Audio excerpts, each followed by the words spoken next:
For over 4 centuries, Earth had remained silent. The blue world that once roared into the cosmos with war cries, science and blazing fire had gone quiet, abandoned, sealed off, nearly forgotten from galactic star charts. The universe had exhaled in relief when humanity disappeared. They called it mercy. Some believed Earth had self-destructed. Others whispered the humans had transcended into something unrecognizable. But the truth, no one knew.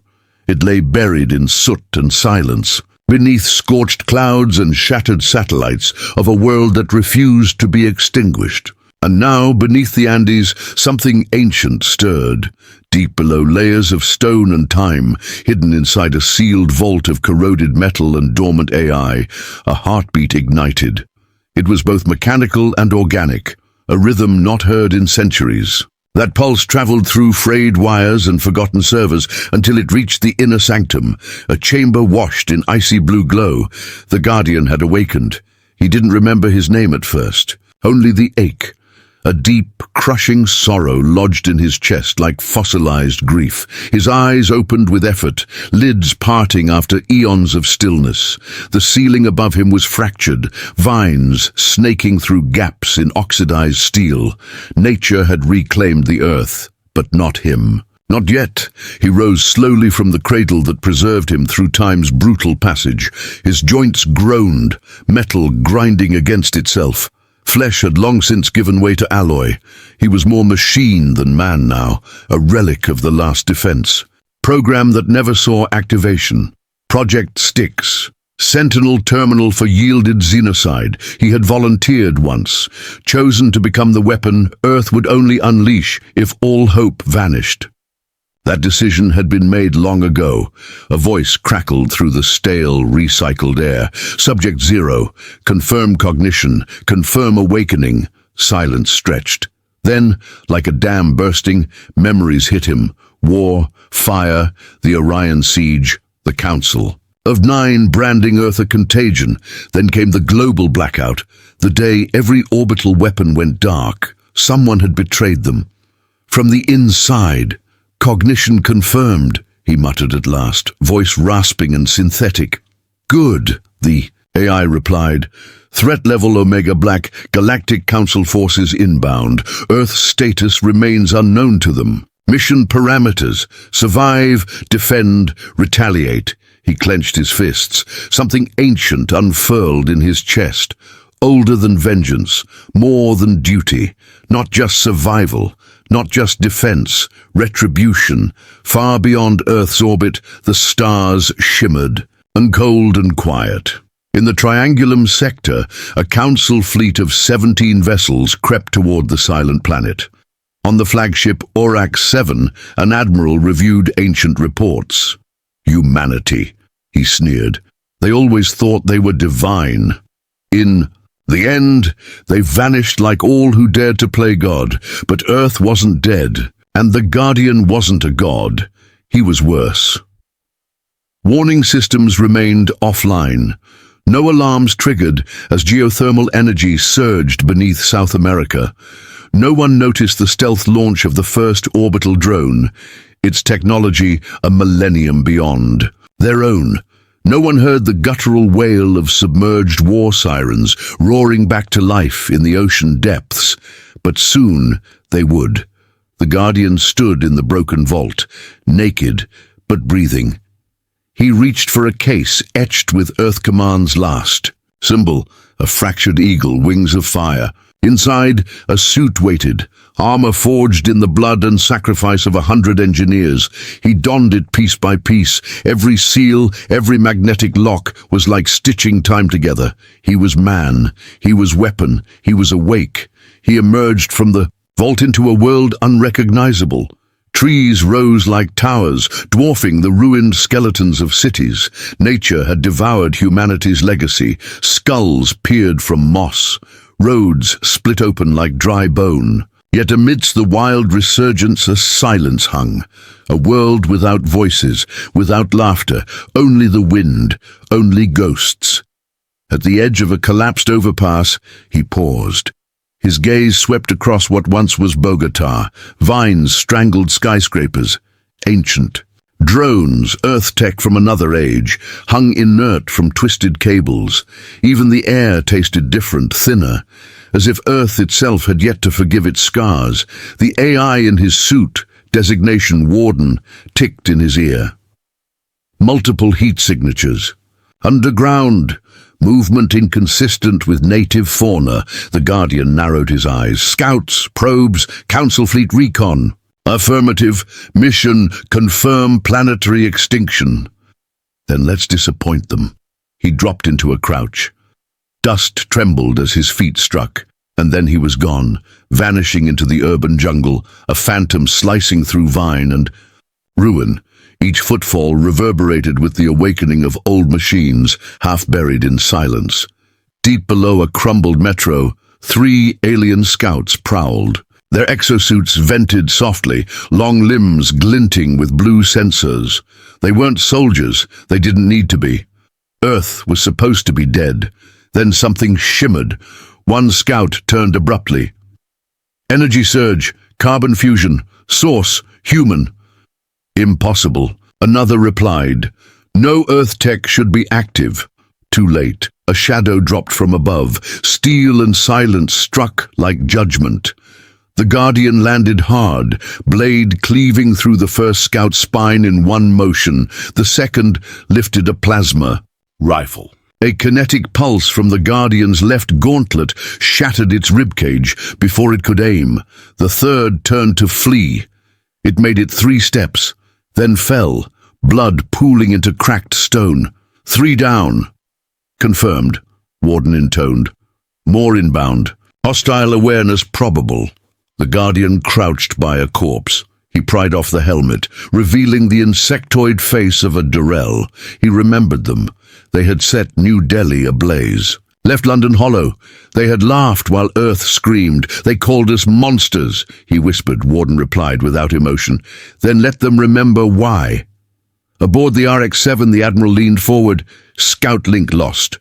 A young officer said. Glitch. No, sir. Activity. Unauthorized energy readings. Something's moving down there. A pale technician whispered, What if it's them? The Admiral scoffed. It's not. The humans are gone. But even as he said it, as he spoke, warning lights erupted across the console. Incoming transmission, encrypted, ancient, unmistakably human. The ship's systems groaned under the weight of it, struggling to decode as lines of corrupted language flashed like static across the screen. Then through the digital noise, a voice, low, hollow and burning with something primal, broke through. You came back. You shouldn't have. The Admiral rose from his chair, color draining from his face. What the hell was that? He muttered. Another voice responded. This time it was the ship's AI, cold, metallic, unwavering. Guardian-class response unit detected. Earth defense protocols reactivated. The Admiral spun toward his crew. Full alert. Launch all drones. Scramble fighters. If even one of them survived, we burned the planet again. But this time, Earth was ready, and this time it had a name. Rain fell over the broken bones of Bogota, heavy and dark, like the sky itself was bleeding. Atop the shattered remains of an old communications tower, the Guardian stood motionless, watching. From orbit, streaks of silver light tore through the clouds, drop pods, thousands of them. Council assault units rained down like fire. They weren't checking if Earth was dead. They had come to ensure it stayed that way. Warden's voice crackled in his ear, precise and calm. 17 ships in low orbit. Estimated 2,000 troops. Deploying in phases. Objective, secure planetary core. Eliminate all resistance. Resistance, the Guardian muttered almost to himself. They still think there's more of us. Warden paused, a rare gesture. There could be. The Guardian turned. Explain. Multiple dormant facilities detected worldwide. Cryopods, weapon caches, deep bunkers sealed since the collapse. Some show integrity. Some may have survivors. A flicker of hope sparked in him, and died just as quickly. He remembered the last day too clearly, screams echoing across continents, families turned to ash, Earth's final defenders torn apart by orbital strikes while the Council watched from above.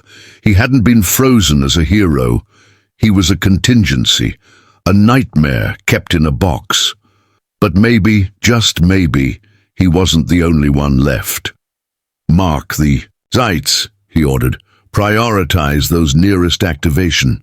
"Confirmed." In the distance, Council pods slammed into the earth, belching towers of flame into the sky. Trees burst into fire, birds scattered into the void.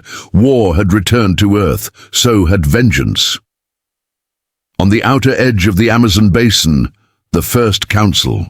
Assault team touched down, 6 squads, all armed with pulse weapons and neural drones. Commander Shath, a Krivarian, stepped onto the jungle floor with disgust. "This world is filth," he growled. "Let's finish what the stars started."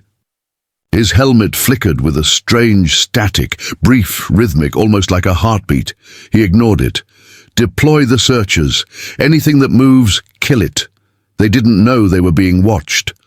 High in the trees, the Guardian moved like a wraith, his armor adjusted, blending seamlessly with bark and leaf, each breath synchronized with the forest's pulse, calm, focused, lethal. Warden's voice returned. "Target identified, Commander Shath. High value, oversaw orbital strikes. On Southeast Asia, personally executed surrendering civilians. No war crimes trial issued. Noted," the Guardian growled. "He dies first." A moment later, chaos erupted. An energy blast tore from the tree line, vaporizing 2 soldiers. Before the rest could react, shadows danced between them, fast, silent, brutal. One was dragged into the underbrush, another was smashed against a tree. Shath spun, shouting commands. But the jungle absorbed his voice. The Guardian stepped from the dark, his armor streaked with ash and blood. "Hello, Commander." Shath raised his rifle and fired. The bolt bounced harmlessly off the Guardian's chest. He turned to run, but a plasma spear impaled him from behind. The Guardian approached, pulled the weapon free, and stared into Shath's dying eyes. "For Manila," he whispered, then twisted. Shath collapsed, dead before he hit the ground. Warden returned. "Incoming transmission encrypted. Origin Earth Facility, New Zealand sector." The Guardian's breath caught. "Survivors?" "Possibly. Activation ping matches old Earth military signature." "They're waking up." He looked skyward, where Council ships circled like carrion. "You wanted the last war," he said, voice like thunder. "You're going to get it." His armor hummed, weapons surged, and for the first time in centuries, Earth began to roar. The New Zealand facility had never meant to be found. Buried deep beneath the southern Alps, hidden by tectonic distortion fields and wrapped in layers of ice and silence, it had been dark for over 4 centuries, not since the final blackout, but now, for the first time in 412 years, it answered back. Inside its frozen corridors, ancient lights flickered. The floors trembled as geothermal energy surged through dormant circuits. Robotic arms stirred, brushing dust from consoles. Cryo chambers hissed, steam rising. Long-forgotten names glowed faintly in the dark. The Guardian stood before the reinforced main entrance. Snow whipped around him. His armor steamed from the long ascent. He pressed a hand to the console. "Warden?" "Running decryption. Biometric lock authorized. Facility designation. ARC 9. Last log, March 4th, 2213. Population, 47 cryo survivors, mostly military. Status, unknown." The door groaned open. Inside, cold, silent, almost holy. The Guardian stepped down the main hall, footsteps echoing against steel and ice. Cryochambers lined the walls, sleeping relics of a broken world. He stopped at the nearest. Pod wiped the frost from its window. A woman's face emerged, eyes closed, breathless. Major Issa Tran, he remembered her. commander of the Pacific Resistance, one of the last to go under, moments before the Council glassed Tokyo. She never surrendered, never broke. Vitals? He asked. Stable, Warden replied. Minimal. Brain degradation, pod integrity holding, revival possible. The Guardian nodded. Begin wake-up sequence. The pod hissed. Lights warmed to orange. Cryofluid drained. Isa's chest began to rise. Her eyelids fluttered. Then suddenly snapped open. She screamed. Panic overtook her. Hands slammed against the chamber walls. She gasped, flailed, until her eyes locked on him. Recognition bloomed. Zero? She rasped, voice dry and cracked. Is it really you? Yes, he said softly. You're safe. She coughed, struggling upright. Safe? On Earth? Are you insane? He didn't answer, just helped her stand. Her legs trembled. Others? She asked. 47, he said. You're the first. Initiating mass revival, Warden added. Estimated time 5 minutes, stand by. Isa steadied herself, looked around at the slumbering soldiers. They were waking. The war wasn't over. Not yet. We weren't supposed to wake up unless the Council returned, the Guardian said, his face darkening. But they're not just watching anymore, he continued. They're here, on the ground. I've already taken out 2 scout teams and a commander. They know something's active. Aya clenched her fists. Then it's time to remind them what Earth can do. One by one, the pods began to open. Soldiers, engineers, tacticians, the ghosts of humanity's last defense, emerged into the biting cold, eyes wild with raw memories. Some cried, others vomited. A few dropped to their knees and prayed. The Guardian stood silent in the center. You're all that's left, he said. The world has changed, but the enemy hasn't. The Council's fleet is in orbit. Their boots are on our soil. They thought Earth would stay buried. They thought we would forget. Aya stepped beside him, voice stronger now. We didn't forget. We endured. And now we fight. A voice from the crowd shouted, What do we have to fight with? Sticks and memories? The Guardian raised his hand. A hologram burst to life. Schematics, weapon caches, satellite artillery still cloaked and waiting in orbit. You have me, he said, and you have vengeance. Warden's voice cut through the moment. Warning, orbital strike signatures. Detected. The Council is targeting this facility. Aya looked around. We just woke up. They want us dead before we remember how to kill, the Guardian said. He turned to the crowd. You have 3 minutes to gear up. After that, we go underground. Outside, fire rained from the sky again. The first blast struck just beyond. The facility. A white-hot plasma beam that turned mountainside to molten rock. The ground buckled, ice cracked like thunder, and the once peaceful peaks erupted into chaos. Inside Arc 9, alarms screamed. Isa was already moving, tossing weapons from unlocked vaults to soldiers barely 2 minutes awake. The Guardian moved like a storm through the chaos, calibrating kinetic rifles, activating shield drones, barking orders as if it were muscle memory. Defensive protocols online, Warden announced. Auto turrets armed, shield generators at 76%, structural collapse imminent in 7 minutes. Hold the outer wall, the Guardian barked. We fall back in phases. Another strike landed closer. The blast wave knocked 3 of the newly awakened off their feet. A soldier screamed, clutching a broken leg. Aya grabbed him, dragged him behind cover, and tossed a medpack his way without missing a beat. Tell me this place has a tunnel, she snapped at the Guardian. It's Earth, he said. We always dig deep. He slammed his fist on the emergency console. A section of floor in the main chamber split apart, revealing a metal staircase spiraling down into darkness. Old escape tunnels, forgotten by time and missed by Council scans. Everyone move, Aya ordered. Leave nothing behind. We're ghosts now. As the last soldier descended, the Guardian stayed behind. He activated the final failsafe on the console. Detonation in 90 seconds, Warden confirmed. He glanced once more at the place that held Earth's frozen hope, then followed them into the darkness beneath the mountains. The survivors marched through damp tunnels carved during the old resistance. Crude markings lined the walls, directions, warnings, old code words scratched by desperate hands long dead. The Guardian led the way, silent. Aya was beside him, breathing hard. "We need a stronghold, somewhere to regroup," she said.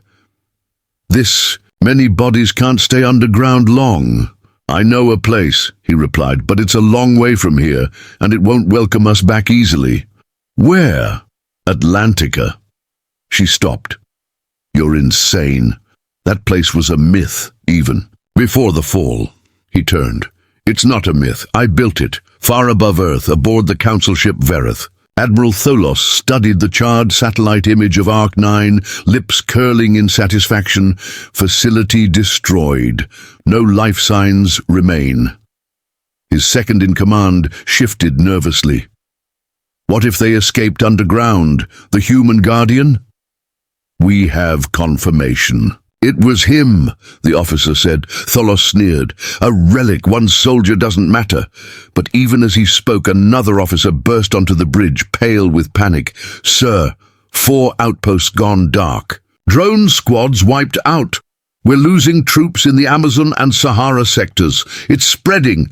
Impossible!" Tholos snapped. "We wiped them out. We burned them." "Yes, sir," the officer stammered. "But they're fighting like..." They remember. In the tunnels, the survivors reached a massive steel door, sealed with layers of ancient AI locks. Symbols from a lost era. The Guardian placed his palm on the reader. Warden's voice chimed in. "Access granted. Welcome home." With a heavy groan, the door slid open, revealing a vast chamber bathed in glowing blue light. Dormant mechs, armored suits, cryo-weapons, and rows upon rows of unmarked caskets. Aya stepped forward, eyes wide. "What the hell is this?" The Guardian answered quietly. "The real Ark. Humanity's insurance policy, our claws hidden for the right moment." She wiped frost from one casket, revealing a sleeping soldier. "Dozens, maybe hundreds," she whispered. "How many?" she asked. 2,000, he said, her voice broke. "They could turn the tide." "They will," he replied, "but only if we wake them in time." She turned to him. "Then we stop running. We make our stand." He nodded. "Tell the stars," he said, voice low and fierce, "that Earth is awake." The hangar thrummed with forgotten power. Blue light shimmered across the sleeping giants, exosuits the size of tanks, lined like silent sentinels. The Guardian moved through them with quiet reverence. Each suit bore a name etched into its armor. Not serial numbers, but the names of soldiers who volunteered to become more than human, to become Earth's vengeance when the stars turned their backs. Aya watched him activate the first suit. "You built all this?" "I buried it," he replied. "After the fall, when the Council's extermination squads swept through our last strongholds. We knew we couldn't win head-on, so we went underground, left traps, woke ghosts, built weapons, not for then but for now." He turned to her, armor lit by the rising glow of awakened machines. This was never about surviving. It was about waiting for the right moment. She nodded. "And now?" "Now we stop waiting." Warden's voice echoed through the chamber. "Revival protocols engaged. Cryo units online. Estimated full battalion deployment. 16 hours. "Too long," the Guardian muttered. "The Council won't give us that." Aya pulled up old satellite links. Static. But something flickered beyond it. Faint signals. Distorted patterns. Earth's old orbital network flickering like ghosts in the dark. She tapped into one of the dormant nodes. "Got something," she whispered. "Signal out of Kenya. Resistance cell. Encrypted but active." The Guardian's eyes narrowed. "Impossible." She looked at him. "Or maybe not. Maybe we're not alone anymore." Half a world away, in the ruins of Nairobi, Commander Talon and Kuru watched the flickering map projected from a salvaged uplink. Drones showed Council patrols sweeping through what was once the city's heart. Old, AI scrap littering the streets, mutated flora consuming concrete, but deep in the catacombs beneath a marketplace untouched for 400 years, Talon's people prepared for war. He stared at the glowing red dot pulsing on his map, a signal military-grade pre-fall frequency Earthborn. He turned to his lieutenant. "Send a message. Back 5 words. What do you want to say?" Talon smiled. "Earth lives resistance. Breathes ready back in." Atlantica Aya received the message with trembling hands. She looked up at the Guardian. "They're alive. They've been fighting all this time." He let out a long breath. "So it begins." They stood together before the awakening. Army suits came online. Lights surged across the floor. Men and women in Kaunit's stirred muscles, twitching their minds still full of ash and blood, were being downloaded with the truth. What had happened, what was coming, and what they had to do. The Guardian lifted a plasma rifle and turned to the nearest suit. He climbed in the armor, sealing around him with a thunderous hiss. Blue lines pulsed through the plates. He moved slowly, then faster, like he had never stopped. "Warden," he said. "Broadcast open comms to all Earth-based frequencies, civilian, military resistance, dormant AI. I want everyone listening, channel open." He stepped forward, voice like steel and thunder. "This is the Guardian of Earth. If you hear this, you are not alone. The Council has returned. They want to finish what they started, but we are not broken. We are not buried. We are the last of the last. And we remember, if you've got fire left in your blood, weapons in your hands, rage in your heart, then rise. This is our world, and it's time we make them bleed forever." Setting foot on it, the message ended across the planet in bunkers and jungles, in ruins and data nodes. People heard it, and they answered. The hangar thrummed with an energy A hadn't felt in years, raw, rising and terrifying in its promise. The Guardian stood among ancient war machines, their armor worn, their cores blinking alive for the first time. In centuries, dust and silence had filled this place for generations. Now it felt like a storm about to crack open the heavens. These weren't just machines. These were remnants of Earth's fury suits that had once turned the tide of battles, lost to history, weapons once deemed too brutal, too uncontrollable. Now they were Earth's last hope. 76 Titan suits online. Warden confirmed, his voice echoing off steel. "Walls, cryo, resuscitation sequence, 4 battalion units in progress. First wave of soldiers will regain motor function in 30 minutes. The Guardian adjusted the gauntlet of one of the Titans, whispering something Ayla couldn't hear. Maybe a name, maybe a memory. Then he turned to her visor, dimmed, his real face showing beneath cracked armor. "They called us extinct," he said quietly, "but extinction is just another word for resting when it comes to humans." Aya nodded, jaw clenched. "Then let's wake the others." She moved to one of the caskets and wiped the frost from the glass. Inside, a woman with streaks of silver hair lay still, her name etched above Colonel Ziabeki. Aya remembered her, a legend during the Pacific sieges they said she once held. A Council dread trooper squad at bay with a knife and a shoulder wound. Now she slept like the dead, but her vitals were steady. "I'll bring them back," Warden confirmed. "But it will take time. 16 hours for all combat personnel to be reanimated. And rearmed. We don't have 16 hours. The Guardians snapped. The Council's orbitals have already started triangulating surface radiation. They'll trace it there, then we buy them time." Aya said, "We fight with what we've got." She tapped into an old interface. On the wall, flickering, glitchy, barely alive, but it pulsed with something familiar, Earth's old satellite uplinks. She ran a sweep through every global relay the Resistance had buried before the fall. Most were gone. Others offered only silence.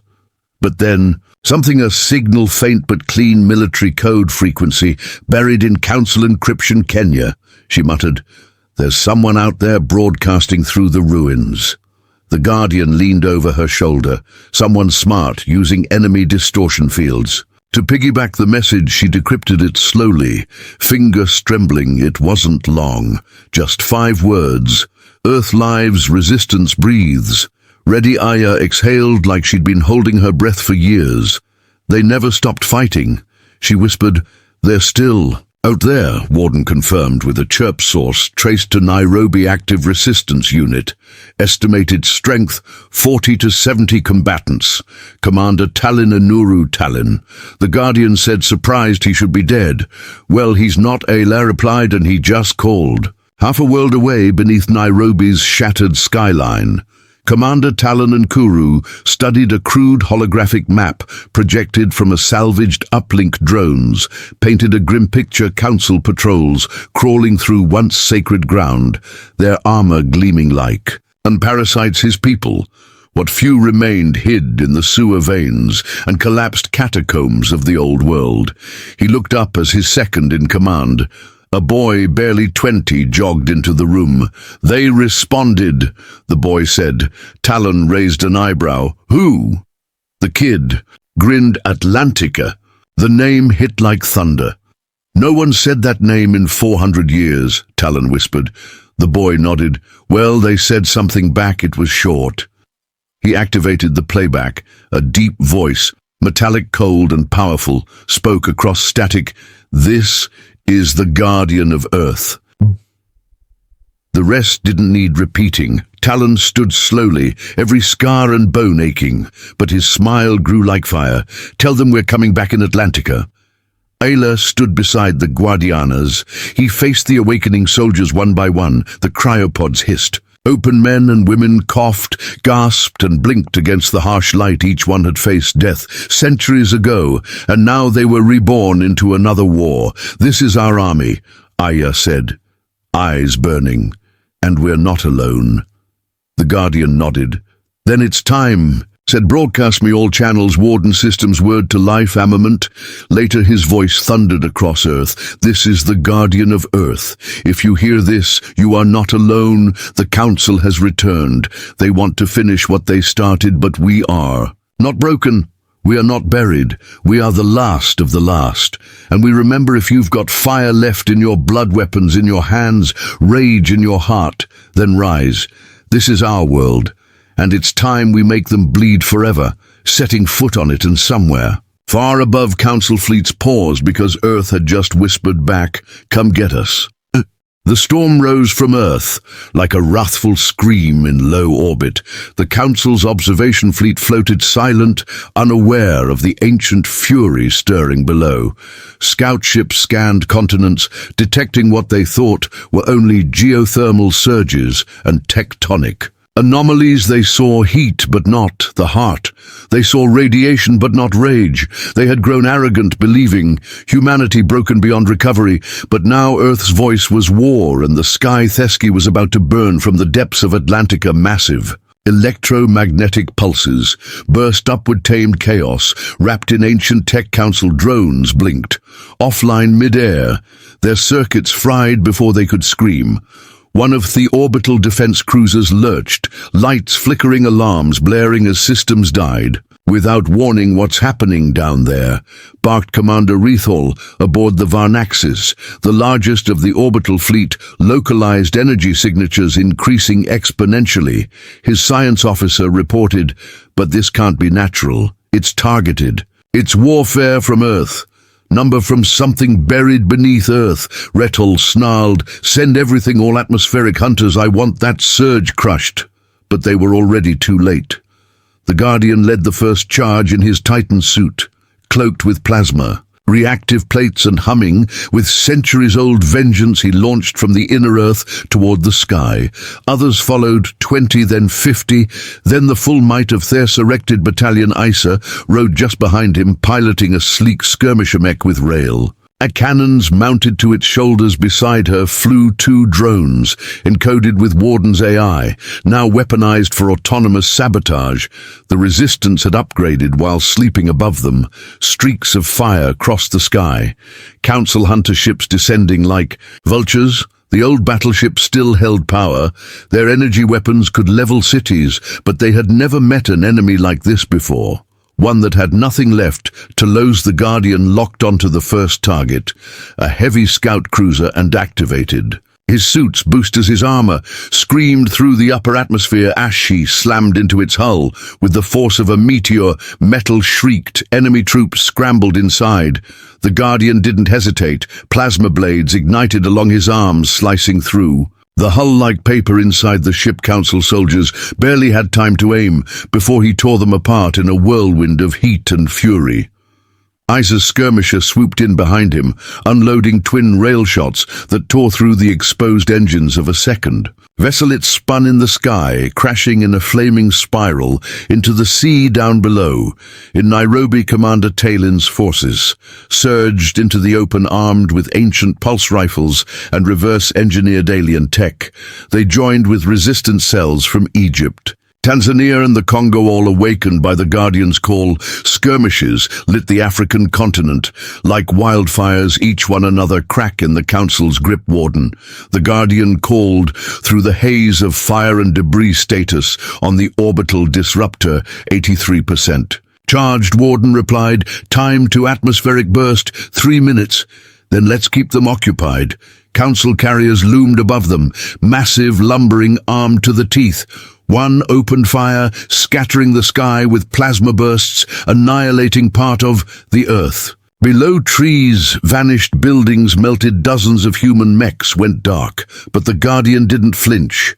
He activated his emergency booster Striaria's main cannon and fired a plasma anchor that embedded deep into its underbelly with a roar. He reeled himself up and drilled straight into the engine core. Inside, Council engineers tried to overload the core before he could reach it. They failed. He left a bomb in his wake and dove out of the Brer Reach as the ship exploded in a brilliant starburst over the Pacific. Back in orbit, Commander Rethkull watched in disbelief. One of our carriers destroyed, he whispered. His officer nodded, pale with fear. And not by our enemies from these stars, by humans. No, Rethkull hissed. Not humans, monsters pretending to be dead. Then the disruptor fired from deep in Atlantica, an ancient weapon hidden since the last days of the fall launched its payload. It wasn't a missile. Not in the traditional sense. It was a concentrated graviton pulse designed to scramble the laws of physics in a localized zone. The orbit above Earth bent ships, tilted, electronics died, and in the span of 7 seconds, over a third of the Council fleet lost power and began spiraling down toward the planet they had once ruled on the ground. Aya stood beside the Guardian on the cliff of a shattered ridge, watching a Council ships burn their way through the clouds. She turned to him. We're winning. He didn't smile. Not yet. This is only the first blood. He looked up at the dark heavens. The Council will send more. This was a scout fleet. The true armada waits beyond Mars. She gritted her teeth. Then we hit them before they get here. He finally nodded. Next. Stop the stars. They left Earth in silence, but their fury echoed across the stars. The Guardian stood aboard the Revenant, an ancient human warship that hadn't seen the void in 4 centuries, dug out from the crust beneath the Andes, repaired with hybrid tech scavenged from fallen Council wreckage and reforged in the fire of purpose. It was more than just a vessel. It was Earth's vengeance made metal around it. Dozens of retrofitted Council cruisers commandeered during the orbital battles formed a loose fleet. They were not elegant. They were not many. But they carried warriors unlike any the galaxy had seen before, humans who had tasted defeat and buried it in steel resistance fighters, ancient soldiers, and awakened ghosts of war, and leading them all. The Guardian Warden's voice rang through the command deck. Trajectory locked. Destination Council High Throne estimated. Arrival 16 hours. Isa adjusted her arm-mounted neural interface and leaned against a cold bulkhead. 16 hours to either victory or extinction. The Guardian said nothing. He stood staring out into the abyss at the faint twinkle that marked the heart of Council space. Ayla crossed the floor, her voice quieter. Now we don't have to do this. We could disappear, head rebuild. He looked at her eyes, hardened from centuries of battle, and let them rebuild, let them come again. Number they will never stop until we burn the throne they worship to ash. She nodded, then wind at the council high throne, floated in orbit above the gas giant Erazizon. Surrounded by thousands of warships, its architecture so massive it could be seen from the planet's surface. It was less a station, more a city forged in gold and arrogance. This was where the Grand Tribunal ruled, where sentences were passed, wars commanded, and species like humans were declared inferior. Now it trembled, because the Revenant arrived in silence. Then broadcast a single final message: "We are the forgotten, we are the flame. This is humanity's judgment." Then Earth-struck Warden launched the first wave, hacked council drones now under human control, zipping through defense grids and detonating in shield junctions. Mech units in drop pods followed, slamming into the station's surface like divine hammers. Resistance. Fighters poured out, armed with fusion blades, quantum disruptors, and sheer human rage. Isa led the infiltration team through the underbelly of the throne. Their goal: disable the central power core, cutting off shields and exposing the Council Tribunal's inner sanctum. It wasn't easy. Council guards, elite and augmented, met them with precision strikes. They were faster, cleaner, more evolved. But they weren't ready for Aya's brutality, for the raw, messy chaos of a human brawler who'd survived genocide. She gutted one with a plasma spike shot, another mid-dash, and then shoved a detonator into a third's mouth before kicking him back down. "A corridor, you freaks talk about order," she growled, "but Earth taught me how to break gods." Meanwhile, in orbit, the Guardian tore through cruisers in a Titan-class void suit enhanced with wormhole jump capability. He blinked between ships, appearing inside command decks and ripping through bridge crews. His armor glowed red-hot from constant battle, but he pressed forward, unstoppable, inside the council chamber. The Grand Tribunal gathered in panic, 11 robed figures, some over 600 years old, their veins pulsing with gene augments and self-righteousness. "This cannot be," one hissed. "They were supposed to be extinct." A heavy thud shattered the chamber doors. The Guardian stepped inside, his armor-smoking blade dragging across the floor. "We were asleep," he said. "Not gone," one of the tribunal members raised a hand to summon guards, but a rail shot punched through his skull before he could speak. Isa entered behind the Guardian, bloodied and grinning. "Your empire ends today," she said. "The tribunal tried to flee. They screamed commands, summoned drones, activated security systems. It didn't matter. The humans didn't come for negotiation. They came to erase the past." The Guardian walked to the central disk where the Council's emblem glowed with a single strike. He shattered it. Warden activated the final protocol. Deep within, the station's core explosive charges detonated the Revenant in orbit, opened a wormhole back to Earth. Ayla and the Guardian ran as they leapt into the final evac craft. The Council's throne erupted in light, a supernova of metal and fire, swallowing the greatest symbol of alien power. The Council died, not with a scream, but with a silence Earth had been denied for centuries later back on Earth. The skies were clear. Humanity had won, not by negotiation, not by mercy, but by becoming what the galaxy feared: survivors with teeth. Isa stood on the ruined steps of an old city now being rebuilt. Children ran past her. Life had returned. The Guardian stood beside her, silent as always. "You ever think we went too far?" she asked. He stared at the stars. "Number. They started the fire." "Egg said we just finished it."